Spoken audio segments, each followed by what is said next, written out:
Right. So, Okay. Howdy. have you? I have a question for you. Okay. Have you ever read that much about women's menstruation? Me? No. It's a great way to start off, though. I just wanted to start the video with that question.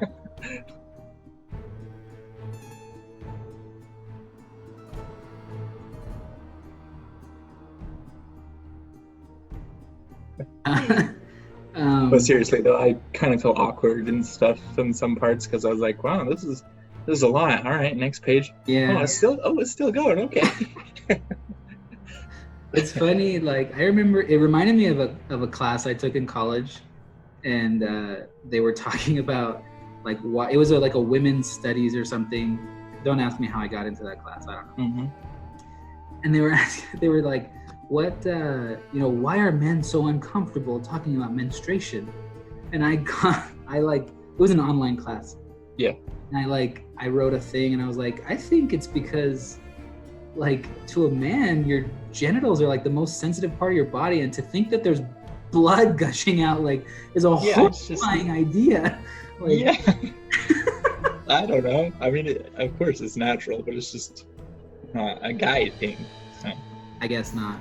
I hope we don't sound too sexist, too like, I don't know, close-minded to say it's a little icky. Yeah, I know. Yeah, I don't know. Anyway. It's just one of those things. Yeah. So I thought it was really funny how we just dove into this adventure. We're like, we're going to read them a chapter a week. And we recorded that video last week. And then the very next day, we're like, Carrie doesn't have chapters. Yeah. It's just 3 parts. 3 big parts. Yeah. So we ended up reading, how many pages did you read on your copy? It was 137. 137. On my digital copy, it was like 150 or something. So. Oh, was it? But it was a week, so we got through it, right? Well, yeah, but I'm not a fast reader, so. Was it hard for you? I just finished today. A couple hours ago, so. Nice. So it's fresh. Well, I think that's good. It's fresh in your mind because I finished a few days ago. I think I have more free time than you, to be honest.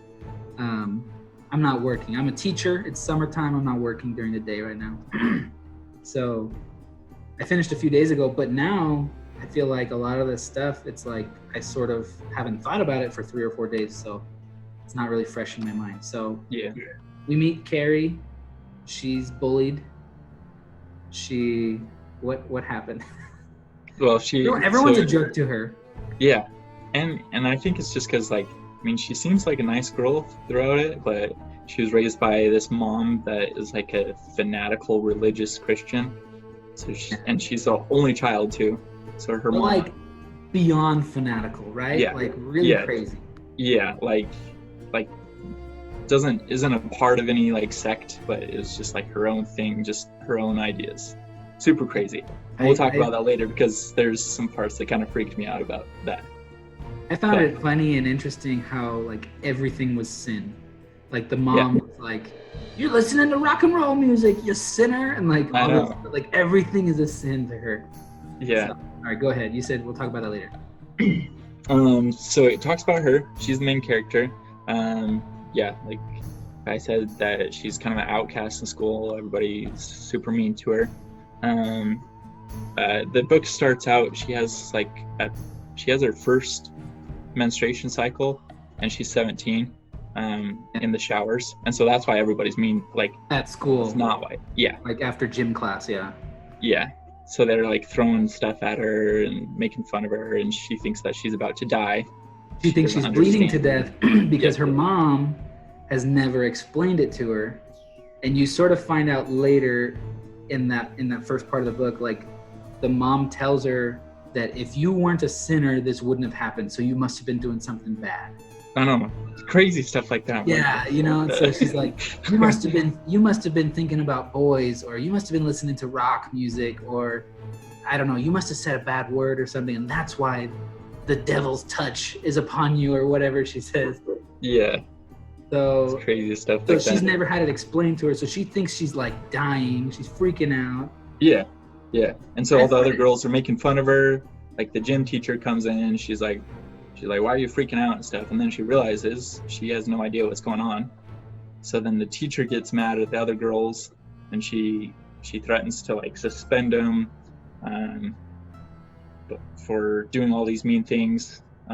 She ends up like suspending one of the girls and then not letting her go to prom because it's at the end of the year. It's like in May. Prom's coming up. Yeah, but she's like the villain throughout the whole first part, anyways. That like girl. She's like the leader. She's like the leader of the bullies, right? This Christine. And her name was Chris. Christine. Hargensen. Hargensen, exactly. So she's mad at Carrie because, for unknown reasons, she thinks that Carrie is the reason why she got suspended and isn't going to prom, which kind of that situation is, but I mean, she's the reason she's not going to prom. Can we back up? Yeah. I wanted to say, I thought it was really interesting, and I hope this isn't like, I guess this is a spoiler for the end of the story. I haven't read it, I've never seen the movie, and I know this, so I feel like it's not really a spoiler. It's an old book. There's an old movie, there's a newer movie that came out, so I feel like it's already kind of in the public mind. Yeah. Like, she gets a bunch of blood dumped on her at the end of the story, right? Right, yeah. And somewhere along the way, I don't remember, I learned it was pig's blood. Somebody told me it was pig's blood. And this is like years ago, I just remember that it was pig's blood. And reading the beginning of the book, I really thought it was interesting, and it's sort of like an interesting setup parallel, because they call her a pig, like right in the opening of the book, they're calling her a gross pig, and she's bleeding everywhere. And then I'm like, oh my gosh, isn't that pig's blood that they dump on her at the end of the story? And so I think that must have been intentional, you know? Yeah, well, I think so. I think a connection that he made, just kind of a hint of, well, here's what's gonna happen, you know? Yeah. And then actually at the end of the story, or at the end of the first part, Chris gets her boyfriend to go get pig's blood for this prank, and I think it's like sort of inside his head, the narration, and he's like, oh, you know, this is fitting. Right. You know, and he doesn't really say exactly why, he just says like, oh, this is fitting kind of thing. And it's like, if you know what's going to happen, you're like, oh, okay, now I get it. Kind of. Yeah. That's another thing I thought was interesting, because I've seen trailers for the movies. Mm-hmm. Carrie, in the movies, she's like, she's like a pretty girl. And in the book, like, the first thing you learn about her is she's like super ugly. She's got like bad. Well, I did notice that there was one part in the book where, like, throughout the book, like, everybody's making fun of her and stuff, but when Ross asks her to the prom, Tommy Ross, Tommy Ross, like, he notices that she's kind of attractive, like, she's You're not right. like, yeah. When she allows herself to, you know, possibly have something good happen to her, like, it's sort of like her what do you call it? Like her face, her aura, sure, yeah. She kind of like has this moment where she's like, well, maybe I am worth taking to the prom, and all of a sudden she's like a little bit more attractive. Yeah. Actually, I forgot about that. Yeah, so I don't think she was like the most beautiful girl in school, but she wasn't an ugly girl, I think. And so, like, when she's super shy and has her head down, I think it's just people don't realize that she was okay looking. What's the name of that story? The 8-cow wife. Oh, Mahana. Mahana, yeah. With Mahana, Johnny. you ugly. What? Mahana, you ugly. Johnny's Johnny Lingo. Johnny Lingo. That's right. Where she's ugly until all of a sudden everybody sees what she's worth, and she's suddenly beautiful. Yeah. Exactly. Not quite that exaggerated, but sorry. So then, you know what I really liked about? Let me go to my notes here. I really liked that he sort of broke up the story with these like inserts of scholarly books written about Carrie. Yeah, I noticed that. So it's like it tells the story like Carrie's at school or Carrie's at home or whatever, you know, and like kids are being mean, but then all of a sudden there's like this excerpt from like a it sounds like a textbook or something, you know, like a very Yeah, scholarly. there's like six different ones that I found. Oh, really? One was like a book. There's like a dictionary of psychic phenomenon, like a newspaper. And they are written after the end of the story. Like they're written a couple years later. And I thought that was really cool. They sort of served like two purposes, I thought. They allowed him to give like exposition and world building and like explain stuff without it being too boring. Because like when you're reading like a textbook or some scholarly work, you don't expect it to be exciting. So like some of the descriptions in those little excerpts, they're dry, but like you can expect them to be dry because they're written by like an academic. So it sort of just like explains things about Carrie's past. It talks about when she was like 3, she made a bunch of rocks fall out of the sky and like damage her house because she was so angry at her mom or whatever. Right. But I thought it was interesting. Well, I just thought it was interesting that like it kind of like when you're reading all these and it's talking about everything in the past, it kind of preludes that something bad's gonna happen at the end. That's what I was gonna say, and it also like you're reading the story. Yeah, it also serves as foreshadowing. I don't know if you caught it where it says like you know, Tommy Ross, one of the survivors, said this or that or whatever. Or no, actually I don't think he does survive. It specifically mentioned that he dies because he was gonna get a scholarship for baseball. Yeah. And they're like, yeah, like if he had survived, he would have got a scholarship. So it's like dropping little things like that. And it says Sue Snell, she survives because she actually wrote a book about it later. And it's like her book too. So I thought it was really interesting. It drops some hints that like something really bad is gonna happen where like a lot of people are gonna die. It mentions her mom dying, and it mentions like a bunch of students dying. So like, you know something's coming. Yeah. And I think that makes it a great thriller. Yeah, I think it makes it a great thriller because then you're just like always on edge. You're like, all right, the story's happening. Okay, what's gonna happen next? Is this the part where like everything goes crazy or? Yeah. That reminds me of another thing. When we first started talking about doing this, I was like hesitant because I'm not so sure, you know, how much scariness I like. But this is not scary at all. It's like you said, like a thriller. It's like a little bit suspenseful, and honestly, I would just describe it as weird. It's just like a paranormal weird story. There's nothing scary about it, I don't think. Well, I have to disagree a little bit. I think there's no, just I don't know. There was a couple nights where I was reading it at night by myself. Oh, really? And like the part where like her mom gets super angry and starts like hurting herself and just like screaming, and like the way he describes it, like there's like a bellow coming out of her. I was just like, oh, got the chills a little bit. She said she was she like roared like an animal. Like it wasn't even like a human sound. Yeah. Her mom is crazy. If there's anything in the book that's scary, I'd say it's her mom. Yeah. For sure. Yeah. So and then I love how like I don't want to offend anybody, but it does sort of remind me of like hardcore Catholics. Not that particularly, but like the decorations around the house. How there's a giant bleeding Jesus on the cross, and there's like pictures of the devil torturing people, and like there's just all this like horrific imagery in her home where she's grown up and she's like scared of the closet. Her mom sends her to the closet to pray, and there's like frightening pictures of God punishing sinners and stuff like that. And it just reminded me of like, I've met people like that, that like believe that, I mean, just on the, oh, you're frozen. Uh-oh. Oh no, he's frozen.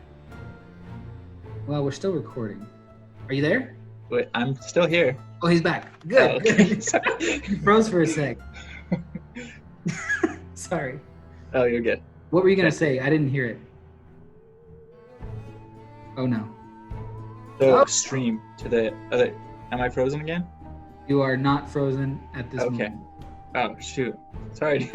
Okay, one more time. Okay, so I was just saying, it's so extreme to the, where it does become a little bit scary. It's not like any normal beliefs that anybody has. It's just something that's going on in your head, and you're making a collection of all these horrific kind of like dark ages ideas, I guess. Yeah, very much antiquated beliefs about like God being like, if you're not absolutely perfect, you're destined for an eternity of crazy torture kind of attitude. I did find something interesting in those religious descriptions of her house. Carrie always refers to the devil as the black man. There's like 2 times when it's mentioned a picture of the black man, who's the devil. And so we've talked about, like, we know a lot of this stuff is connected. And I mentioned in the last video that I've heard about the Dark Tower series. I've never read it or anything, but I know there's a character, well, the main villain is called the Man in Black. So I saw that and I'm wondering, maybe not. I don't know if there's going to be a connection. I think it'd be cool if there were. But the way it's written in Carrie, it does sound like it's just the devil. So I don't know if there's going to be a connection or not. But the black man, the Man in Black, I noticed a similarity there. So yeah. I keep interrupting you. No, you're good. Well, while we're talking about little hints, a thing I noticed was one of the characters is named Vicky Hanscom. And for Vicky Hanscom, it just names her once. Because I mentioned to you, Vicky Hanscom, yes. Yeah. You took a lot of notes about sequence of events and things that happened, right? And I took a bunch of notes about names and people and places, and stuff like that. So Vicky Hanscom, I don't know. I mean, I'm sure a lot of people have seen it, but there's a character in there called named Ben Hanscom. And I tried to do a little bit of research to see if there was any relation or anything. Didn't seem like there was, but I don't know. I mean, I feel like as an author, like writing a story, that wouldn't just be coincidence, Especially a name like that, Hanscom. Yeah. It sounds like Hansen or something like that, but it's not. It's Hanscom. Yeah. So that's a pretty unique name, I think. No? Yeah. Well, I feel like it is. So, my notes here, I have Vicky Hanscom, someone who Carrie thinks has pretty legs, probably a fellow student. Yeah. Because she mentioned something about, she like looks at her legs and she's like, they're not pretty like Vicky Hanscom's or something like that. And that's the only time she's mentioned. Yeah. Speaking so I don't know. Names, could be like some sort of maybe cousin, or I was trying to think if it was like maybe her dad or something to that sort, because it takes place in like the 1950s, where this one's more like when they're in high school, it's 70s. So that could be maybe a parent or an uncle. You said his name's Ben? Yeah. And you said takes place in a town called Derry? Derry, Maine, where this one takes place in Maine as well. Yeah. Yeah, the only, I took note of places, let me see. The only places that are mentioned is Chamberlain. That's the town where like the main story happens. And then they mentioned Kenosha, Wisconsin. A friend of Carrie's mom lives there. Lewiston, Moton, and Westover. They're like 3 small towns near Chamberlain. So like, it doesn't mention Derry, but like definitely, if they're all in Maine is not like a huge state, so they could be near-ish to each other. So we'll have to log that in the vault. Keep it in. All right. Mind. Remember that when we get to it. Speaking of names and stuff, I did think it was funny that there are a lot of people with the same name. There's and a lot of these are just briefly mentioned, so it's not like a big deal. Mm-hmm. I don't think you would even really notice it unless you were specifically taking note of the names, which I did. Right. So there's Billy DeLoy, there's Billy Harris, there's Billy Nolan, and he's the boyfriend of Chris, so he's like the major Billy. And there's Billy Preston. And then there's, let me see, there's a few of them. There's Donna Kellogg and Donna Thibodeau. There's, let me see. there more than one Bobby? No. There were a few. I just thought it was kind of funny. There's Freddie Holt and there's Freddie Overlock. There's two George. Oh no, there's like 3 or 4 Georges. There's a kid named George that doesn't have a last name. It might be one of these other ones. There's George Chismar, which is interesting. I found out Chismar is the name of a guy that Stephen King later co-wrote a story with. It's the last name of him. So I wonder maybe if they were already friends and he named this character after. Oh, that's interesting. Yeah, I didn't know that. George Fielding, George Jerome, and then there's Georgia McLaughlin. Oh, there's 3 Henrys.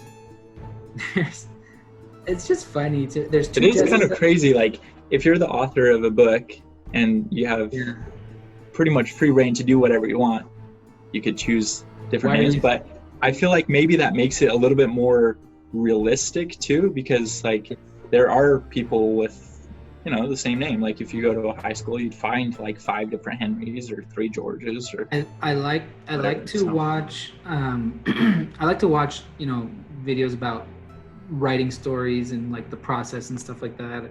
I keep telling myself someday I'm going to write a book, even though I haven't made any progress on that. But one of the rules they tell you is like you shouldn't even have characters that their names start with the same letter, like because the readers will confuse them and stuff. So like that's not like a hard and fast rule, but some authors say, if you only have like a few core characters, make sure none of them start with the same letter. But here, I mean, he's got 2 Jessicas, 2 Johns. He's got like. Well, I don't feel like I ever. Same names. I thought it was really interesting. But, I don't feel like I ever confused him though. No, yeah, because most of them are just very briefly mentioned, but then like maybe one is like actually has lines and says something. Right. I just thought it was funny that like you're saying, like, why wouldn't you just come up with new names? But that's where I was going with it, because sometimes it is like you're reading a book and you're like, wow, every single person, if you stop and think about it, it's good for the story, but it's not realistic that everybody has a unique name.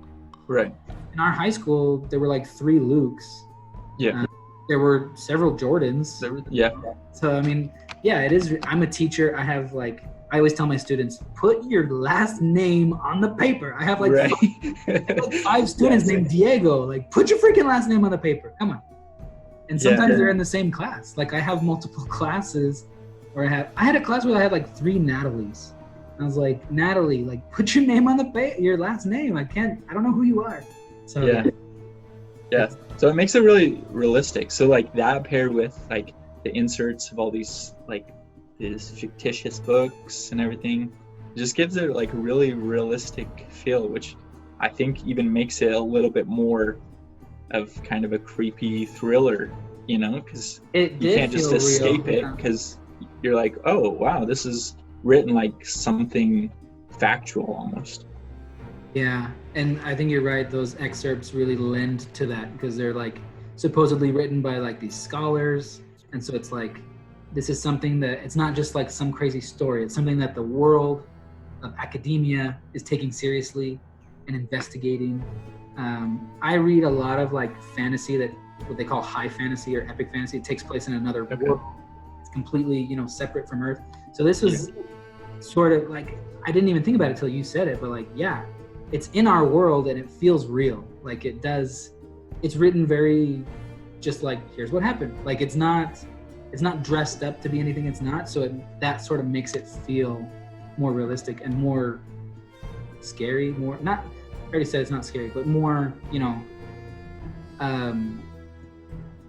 the potential, I don't know, just more creepy, I guess. Yeah.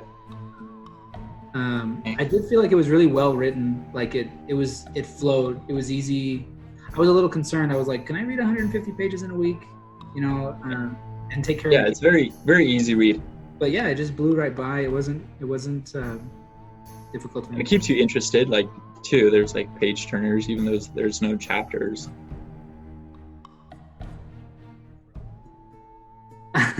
You're frozen again. There was one thing as a teacher, when the gym teacher like confronts the kids. Oh, you're not frozen anymore. When the gym teacher confronts the kids and Chris, like kind of the villain, the leader of the bullies, like stands up to her and the teacher just slaps the crap out of her. She slaps her right in front of the class, and the girl's like, oh. I was like, oh yeah, get her. Like,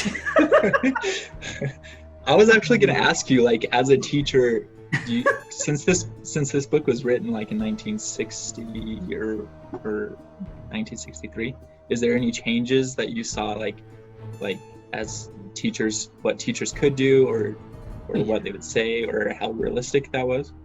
Yeah, I mean, I teach math, so I don't know about like going into the locker room and stuff. Well, yeah. I mean, you better not be going into the girls' locker room and chastising them. No, yeah. I mean, not really. One really funny thing I did notice is like when it has so let me back. So she slaps the student, and then that student's dad is a lawyer, and he's like a really successful lawyer. So he comes to the school to tell the principal, you better fire this teacher and all that stuff. And I thought it was funny. The principal has like an ashtray on his desk, and like he smokes in his office, and like that's something you don't see anymore. Oh yeah. So that's, I mean, pretty universal in the United States, at least. Right. Schools are tobacco-free zones, big time. Aren't smoking anymore. Yeah. But I did find it really not the teacher slapping the student. That wasn't like, I was kind of joking. That wasn't a moment of like, oh yeah, for me. Mm-hmm. But was a moment like that for me was when the principal stood up for the teacher and told this lawyer guy, like, yeah, feel free to sue us, but then we're going to sue your daughter because she was leading this bullying against this other student. Yeah. And then so the lawyer like backed off. I was like, oh yes, like save the teacher, like find the loophole, because in today's world, I tell you, like as a teacher, every single year we have to go through this training where they tell you all the stuff you cannot do, and they show you news stories of teachers that didn't get the message and like became subjects of public ridicule, and got fired and lost their pensions and all this stuff. I feel like that's gotta be that's just gotta be tough, like as a teacher, having to I mean, you can't really do anything nowadays. Everybody has phones, and everybody can say, oh well, it was going this way, and like it's just your word against everybody else's. So if like they have a grudge, it'd be so easy for them to get you fired, Oh yeah, one time there was a fight in my classroom, and I took both the kids outside, and I tried to kind of sort it out. Right. And I told one of the kid who was clearly not the aggressor, I told him to go back in the classroom, and I'm talking to this other kid, and I lost my cool, and I was shouting at him. And afterwards, other teachers were like, dude, you cannot do that. Like, you're gonna get fired if they find out you did that and all this stuff. Like, and I was like, what? All I did was raise my voice. Like, I didn't do anything. I just kind of shouted at him. But no, you can't do it. Like, you gotta be careful. So yeah, it's a very different world. I mean, you can't do anything. And you know what's funny is I feel like a lot of times, like when we were kids, if you think back, teachers couldn't really do anything then either. 12 years ago, Right. But I feel like students know it more than they used to. Like, my students know I can't do anything to them. And if their parents don't care, then nothing's going to be done to them. The biggest, baddest thing I can do is call their parents. Yeah, that's frustrating. If their parents don't care, then they get away with it. Like, it doesn't matter. So, I don't know. We're kind of getting off subject, but that is a legitimate challenge for me as a teacher, just getting kids to like not intimidate them, not make them scared, but like get them to realize like, hey, there's gonna be consequences if you don't just like shut up and do your stuff. Yeah. So it can be frustrating. You can't disrupt everybody else. But anyway. But yeah, slapping a student for sure, I think in today's world would just get you fired like immediately. Right. Without even a question. Well, I was just realizing that we never went through the whole story. Yeah, I was just gonna say that. So we just dove right in because we were getting super excited. So then she's upset she can't go to prom, right? Well, they told her I thought it was an interesting concept, interesting like distinction. They told all the girls, hey, you're just gonna get detention, and it's over. And the girl's like, I'm not gonna come to detention. And then the teacher's like, well, if you don't come, then you can't go to prom. And so all the other girls go to detention except the leader. And, Yeah. And then later she's all angry at her friends. Why didn't you guys stand up for me? And, you know, we could have all not gone to detention. There's no way they could kick us all out of prom. And it's like, the typical high school popular girl that just kind of, she has the rich daddy and does whatever she wants. And then she's upset that her friends didn't back her up. So Yeah. she's the only one. She can't go to prom. And then she's got her boyfriend who's like a real bad boy. He's a greaser, wears a leather jacket, t-shirt, cool guy. Classy. Real classy. And then it like goes out. I thought it was funny. You can tell it's a little bit of a dated story. It's aged well, but it's a little dated. How it like it goes out of its way to mention that like all of his friends are like petty criminals, and like I don't know. I felt like in today's world, like, oh, you shouldn't judge. You shouldn't judge for. I don't know. I just felt like it was kind of funny. Like you could tell this is an older book where like, oh, this kid has a record. You shouldn't trust him. Like, yeah, that was kind of funny. Like, that's sort of the attitude. Don't give him a second chance. Yeah, that's sort of the attitude of the book. Like this kid, he hangs out with no good criminal types. Yeah. So you know something bad's gonna happen, and he's gonna be at the center of it. Yeah, kind of a little bit of prejudice. What? Just a little bit of prejudice towards people that just make mistakes sometimes. Yeah. Yeah. So she tells her boyfriend. Well, it's like she. Well, before she tells her boyfriend, like Carrie throughout the story is slowly discovering that she has. I mean, the main idea of the story is she's slowly discovering that she's telekinetic. We didn't mention that, did we? Oh, by the way. Yeah. This girl that's can like move the things. Main thing of the story. By the way, she can move stuff with her mind, and she's discovering, she's practicing in her bedroom. It's really she did it when she was like 3 years old, but like throughout when it's talking about this story in high school, she remembers that a little bit, and then she slowly like blocked it out.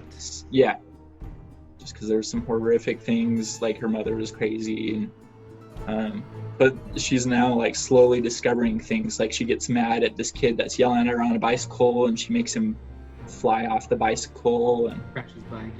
Yeah. So she's slowly developing that and making it stronger, so she can like move more things and lift heavier objects. And I did like how she kind of uses it to like stand up to her mom a little bit. She's starting to like realize like, hey, I don't have to get pushed around so much. She tells her mom, what does she say? Like, I'll bring the rocks back, or like something. She mentions the rocks that she made fall from the sky on the house. Like she's like, I can do it again, or something like that. And the mom's like like she just kind of shuts up. And that's confirmation to her that like, oh, this is real. Like I have power. Yeah. I to me it's funny because it feels like a sinister Matilda. That's true. I love the movie and the book when I was a kid by Roald Dahl, Matilda. She can move stuff with her mind, but it's like a children's book. And like in the movie, have you seen the movie where like her brother is teasing her, and then she like makes a carrot come off his plate and like plug his mouth? Yeah. Just like she so gets the goofy. teacher to eat the whole cake, sort of thing. Yeah. It's like it's just so goofy.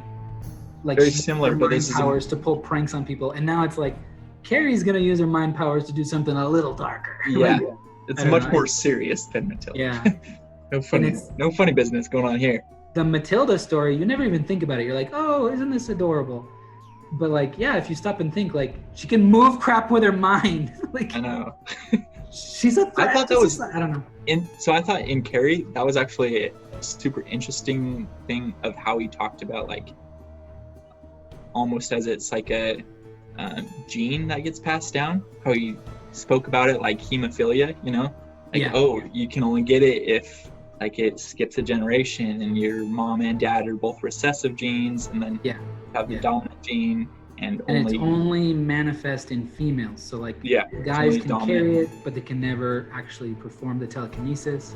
And that was a cool kind of scientific explanation. I like that. Yeah, just added to the realism of this isn't just magic that's going on. It's very science based.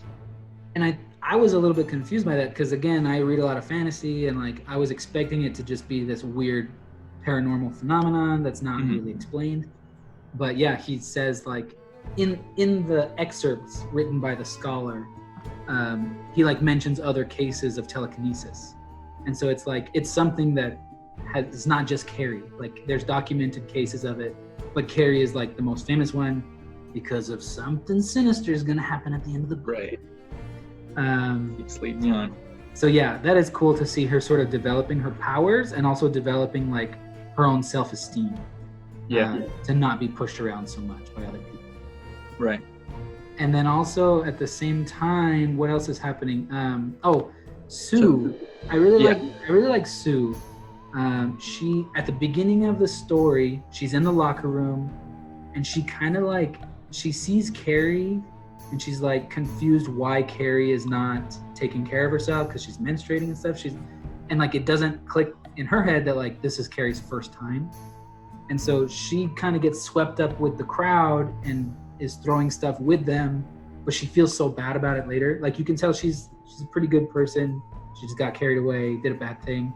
And so now I feel like I wasn't convinced though. Like all the scholarly papers where it kept saying, "Oh, does Sue Snell do this for like good reasons, or is she just kind of like, I don't know? Was it just kind of try to like assuage her own guilt or whatever?" Yeah, exactly.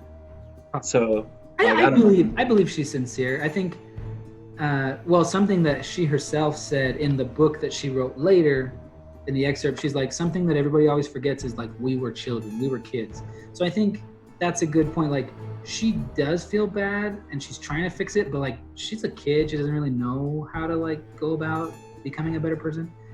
So then she asks her boyfriend to take Carrie to the prom because Carrie's never had anybody interested in her. She's never gone to a dance.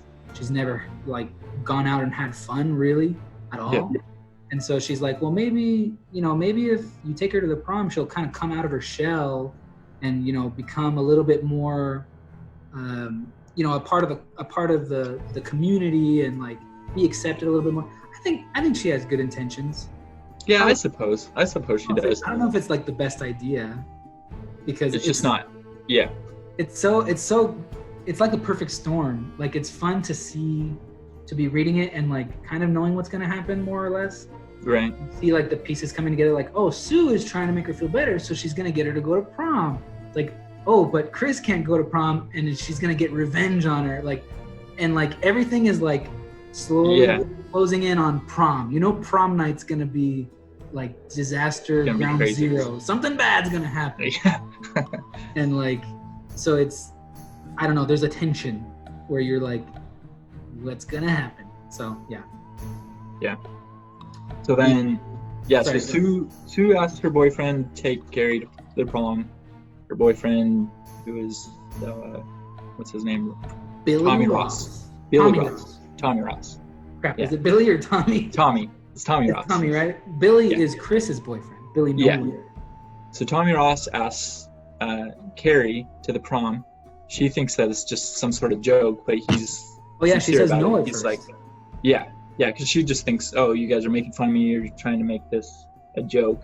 And he's like, no, I really want to go. And you can tell that he's pretty sincere about it. Like, it's not just Sue that's forcing him. Like, he wants to help out Carrie. He wants to do it. I think his main motivation is he wants to do it because Sue wants him to.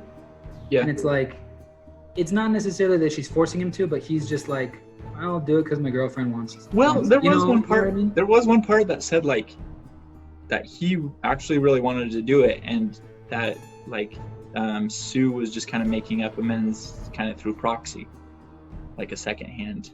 I don't know if you remember that part. No, you're wrong. It was just I'm just kidding. Just a one-liner. So I think that he was really on board. Yeah, no, I agree. I think he was on board.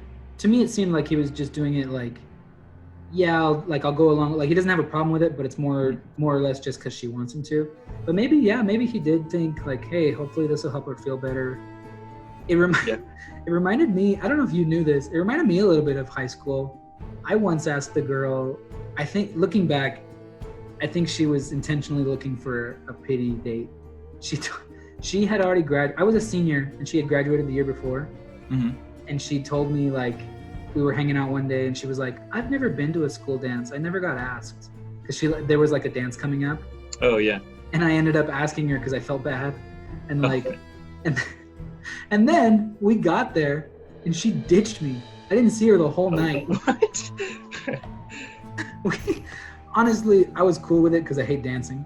But we got there and then she like ran off with some other friends and I literally did not see her until we left. Like, like 2.5 hours later, like she was just going, and I just went and hung out in the other room where all the snacks and punch was. Yeah. I just sat there and drank punch and ate cookies. That was cool. Yeah. I don't know. It was funny, like in high school, which like I think this book describes a lot.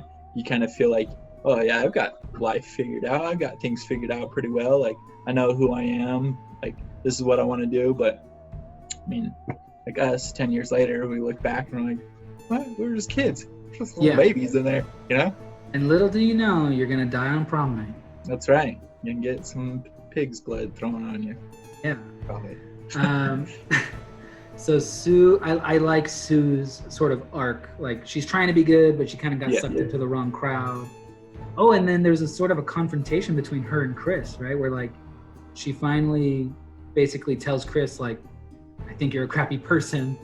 And Chris is like really critical of her and tells her she's just like a goody two shoes and stuff. So yeah, and that's when Chris she's like Sue and Chris are both in like the gymnasium fixing up for prom night, and that's when Chris sees that Carrie is on the ballot to become prom queen, and that ticks her off. She's just like super pissed about that. So Chris, then that's when she comes up with the idea. She calls her friends to get him to go. So they go to her friends, and I thought this was kind of cowardice of her. Like she doesn't even go with them, you know? She doesn't do it. She gets her boyfriend and his friends to go do it. Yeah. Yeah. So they go to this farm, this pig farm, and this farmer is supposed to be like super like mean. Like he shot some kids before. Shot one of their friends like the year before. Not like killed him, but he like shot him in the butt. In the butt. Yeah.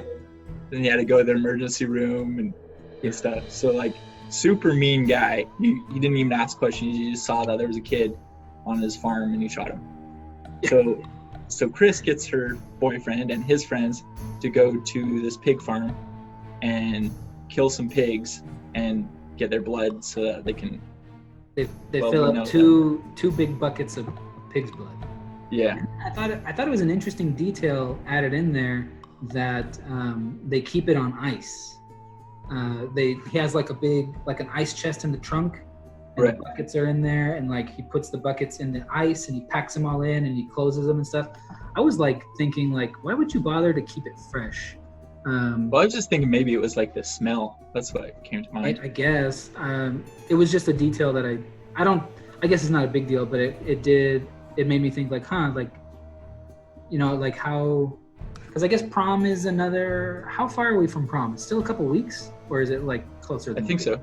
No, it's just a couple weeks away. Yeah, so I guess they got to keep it at least somewhat freshish, so it's not fresh-ish, so it doesn't get all nasty. Yeah. And that's pretty much where part 1 ends, right? Was there anything else? Yeah. I thought that like them killing the pigs was a little bit disturbing. Like there was some parts where it was like, oh, I do not like that. It's just very merciless. He just smashes the pig's head with a hammer. Yeah, the sledgehammer. While his friend doesn't he like feed it some, what is he eating, like potato chips or something? Yeah, some potato chips. Like, come here, little buddy, and then like they smash. Yeah, and they don't feel bad at all. Like they're all hopped up on marijuanas and giggling. Did you just say marijuanas? Yeah. The smoking the joints. Smoking those reefer cigarettes. Smoke a bow. Yeah. I love how we sound like we're 60-year-olds. Like, those dang kids. Those darn kids all hopped up on goofballs. Yeah. Yeah, that's true. They are getting high in the car. Yeah. Well, it just made it particularly disturbing just because Like, they don't feel bad at all. They're like smashing their heads into these pigs and laughing the whole time, and like, oh look, he didn't even have time to burp or anything. Like, he was still munching on those potato chips. That's right. So, Well, don't you remember when we used to do that in high school? Go go smash random farm animals. Yeah. No, we never. Not really. We didn't ever do that. We didn't do anything. We did do some things that were stupid and unkind. I think probably not you as much as me. I remember. Were you? We did like golf balling. Like, we'd Yeah. go to golf courses and. Have you? I don't even know what we did. We just grabbed golf balls. Quick tangent. Have you ever met anybody who knows what that is outside of our little town? Golf balling? No, I've never heard of that before. I've asked people, and no one ever, I think that's only in our town. Middleton, Idaho. Ladies and gentlemen around the world, you got to visit Middleton, Idaho for the grand tourist spectacle of golf balling. It's where you sneak onto the golf course at night, you jump into the ponds, the water. Well, you take some of your clothes off. You're just in your underwear to get into the pond. Well, yeah. Yeah. Or I mean, naked. you don't even Some take people go naked. swimsuits. I never went naked, but some people do that. Yeah. Or you bring a swimsuit. What do golfers call it? A water obstacle? Is that the term? I think they call it a water obstacle. I don't know. Yeah, it's a pond to the rest of us, to the common man. It's a pond.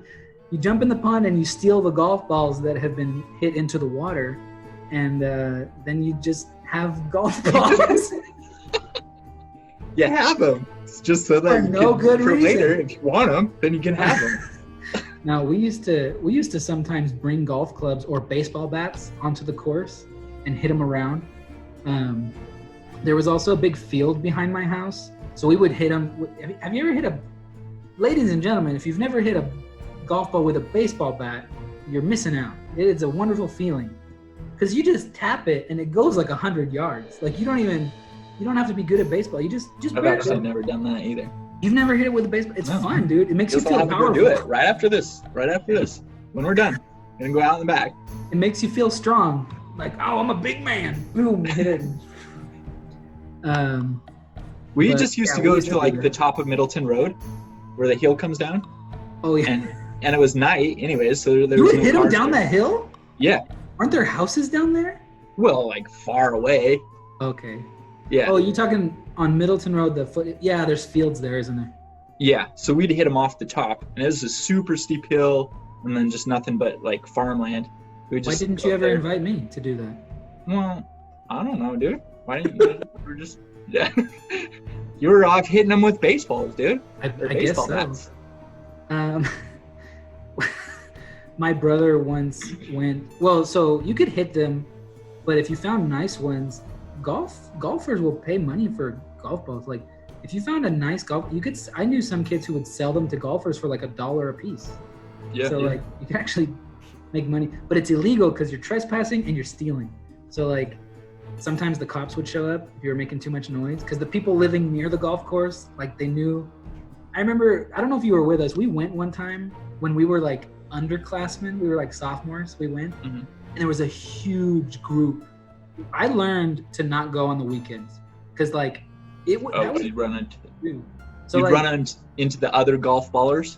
Yeah. Yes, actually, yes. So in our town, I don't know, you and I, well, I can't speak for you, but I never did any sort of drugs or drank alcohol ever. Literally never at a party. That was just not a thing that I ever did. So it was like, there was not a lot to do. I think that's why I played guitar and played so much music, because there was nothing else to do. Yeah. But on the weekends, a lot of kids would go golf balling. That was like the thing to do. Golf balling, toilet papering people's houses, or ding dong ditching. You ring the doorbell and run. Did you ever do? I guess this is another tangent. Did you ever do ding dong don't ditch? Like, you just go a couple times, press the doorbell, and then you just stand outside their house and don't say anything. Yeah. Yeah, we did that once, and it was really intimidating. It was a weird. Stupid. It was. But anyway. Anyways, I feel like we've gone off track. Sorry, let me finish this one. Okay, no, you go. Yeah. So, I remember we went one time and there was a huge, like 50 kids, and they were all like seniors, some juniors and mostly seniors. And they were being so loud. They were like having a pool party in the pond. Literally. And it was it was girls and boys, and we were like younger, and I was like, ooh, like girls, like what the heck? And and they were like having fun and all this stuff. And I remember I don't know who was with me. I'm sure probably Tyler, probably Matt. I don't know, maybe you were with me. I don't know. You're outing. You're throwing them all under the bus now, dude. Yeah. And I remember, like, I don't know if it was me. It was probably me. I was such a goody two shoes. I shushed some kids. I was like, shh, like, people are gonna hear us. And they were like, shut the F up, you stupid sophomore. Like, and they're like, they were like, as if we care, basically. And then so we got out of there. And as we were leaving, we see the cops show up and all the kids start scattering. And like, as I got older, I found out that was part of the fun. Some kids would go, not for the golf balls, they would go and make noise on purpose, wait for the cops to show up, run from the cops. That was the fun part. That's so I never did. I didn't see the appeal in getting chased by the cops. I've never liked it. Yeah. Silly kids. That was quite a tangent, but that was what we did in our hometown a lot. Yeah. Oh, so yeah. What got us onto that? So I was saying we did things that were irresponsible and not malicious, but like not kind. I was gonna ask you, did you ever were you with us that one time when it snowed and then we were driving around town? We got a big bowl from Tyler's house. We got a big punch bowl, we filled it with snowballs, and then we were driving around throwing snowballs at other cars. I don't think so. I don't remember that. And like a guy chased us, but it was all snowy and like I couldn't get away from him. I'm driving my tiny little car and I'm trying to get away from him, but it was really slick. And like Geo? And he had like a big truck with like good traction. Yeah, I was in my tiny little Geo. There was like no way in the world I was ever gonna lose him. He was just like right on my tail. And then I remember there was a kid from our school tried to stop us. He like went around and pulled in front of us. And he rolled down his window and started yelling at us, and we hit him with snow. We threw snowballs into his car and like hit him and his passenger and kept driving. Oh, jeez, dude. Poor kid. Like now I look back and I'm like, he probably thought probably still got scars, dude. Yeah, we were the bullies in that situation. So, moral of the story: high schoolers are dumb, but you should forgive them. That's right. It's good moral. Like that. Yeah. Or else then you'll get like, back to Carrie. You'll get blood thrown on you, or well, worse. No, you'll get murdered by the murdered. Blood on. Yeah. If you throw a snowball, be prepared to get murdered.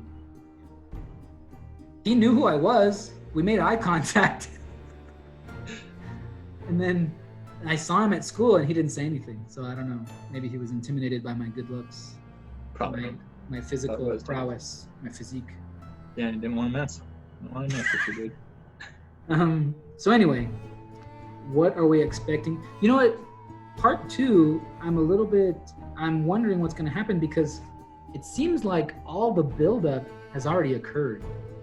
Like, you know, like what really, but we still have like over 100 pages to go. Like, yeah.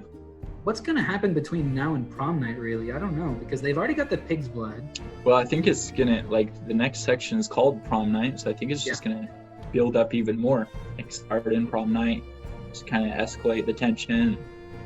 I'm just wondering if there's going to be more build up to prom night, or if it's just going to jump into prom night, and then, like, it's going to be a long description of prom night. You know what I mean? Yeah. Because they already got the pig's blood. Carrie's been practicing her telekinesis. Like, everything is set up. Part of me is like, why is there 100 pages left? Shouldn't it only be like 30 pages today? So I don't know. We'll see what happens. Craft's gonna go down. That's why. Needs so much pages. So many things. It has to name all the things that she moves with her mind. Yeah. Well, that's what I'm saying. There doesn't seem like there's much more that's gonna happen. They're gonna dump the pig's blood on her. She's gonna kill everybody, and then the story's over. Well, maybe we don't know that. Maybe there's more that's going to happen. I don't know that because that's what I'm saying. There's got to be more, That. but I don't know. I don't know what more there could be. Okay. Maybe I'm not making myself clear here. Well, now I get it. So. I don't know. Is there anything else that we're expecting from part 2, or anything we want to say about part 1? I just had a small little tangent that I just thought was interesting. Just.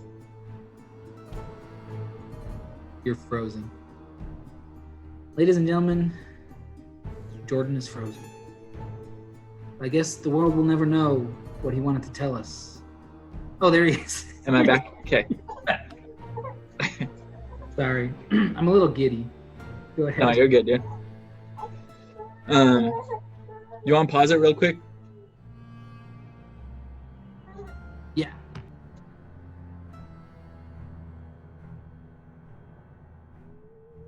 All right, and Okay, we're back. Sorry, we're back. Here we are. All right. Jordan just had some explosive diarrhea he had to go take care Yeah. of. I'm good now. Feel all better. That's inappropriate. Okay, so you said you were going to say one more little tangent or something? Oh, yeah. I don't know. It was just an interesting note. So, Carrie's mom's talking about this composer called P.P. Bliss. You remember him? Yeah. So he's actually a real person. He did write that song. Yeah. But the story that she makes up is completely false. Like, he was never a sailor or anything. He was like a woodcutter, and then he was a teacher, and he decided to write songs. Interesting. Yeah, so I was like, that's weird. Why use a real person that writes a real song and then completely change the backstory? Well, maybe it was just... Well, I think that kind of goes with her character, that she says like whatever she wants to say in order to back up her reasoning and her beliefs and whatever she's teaching Carrie, you know? Yeah. So, like, yeah, that's true. Yeah. I did notice that there's another what was his name? I don't remember. He had Tennessee in his Tennessee Ernie something. Okay. It said something about they were listening to music from him, and that's a real he's a real singer from the real world. So I do, we should look it up. Are these towns real towns? I've never... Chamberlain's not. It's a fictional town.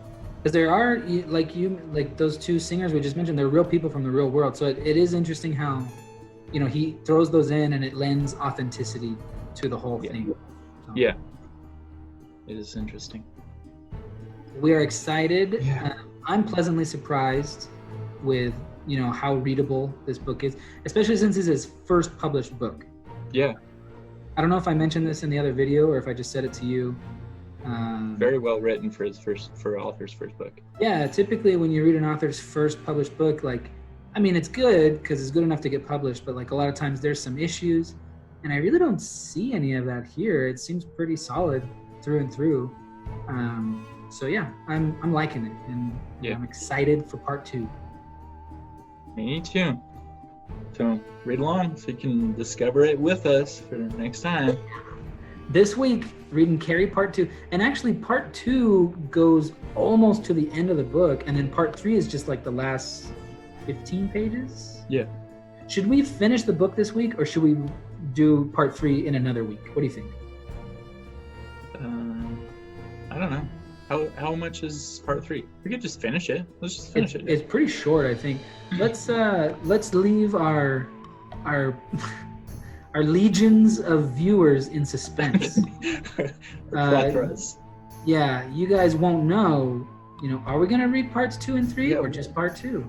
We'll just leave it up. It's a mystery. We don't even know yet. That's crazy. This is a thriller of a video series. I tell you what. Yeah. We're gonna leave you guys in suspense. All right, so thanks for watching. Sorry we rambled so much, but it was fun for us. Hopefully it was fun for you to watch. And we'll be back again next week. Sounds good. And cut.